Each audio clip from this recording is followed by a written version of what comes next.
মেট্ৰিকৰ ৰিজাল্ট কেতিয়া দিব 10 এপ্ৰিলত দিব নেকি সেই বিষয়ে আলোচনা কৰিম তো ভিডিওটো তোমালোকৰ কাৰণে বহুত গুৰুত্বপূৰ্ণ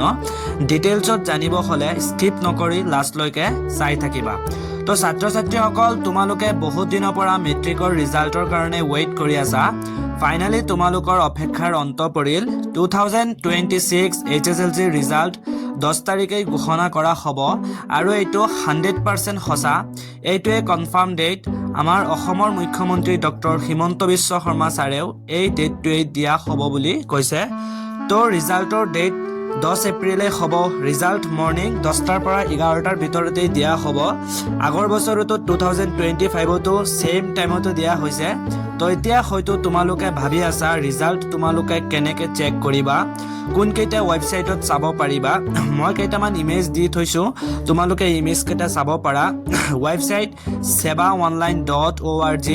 alternative sites ssab.in resultassam.nic.in এই ৱেবছাইট কেইটাত তোমালোকৰ ৰিজাল্ট চাব পাৰিবা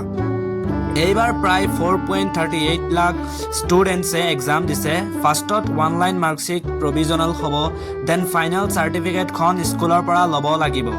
লগতে টপাৰ লিষ্ট আৰু পাৰ্চেণ্টেজো একেলগে প্ৰকাশ পাব মই ইমেজ দি দিছোঁ তোমালোকে তাত চেক কৰিব পাৰা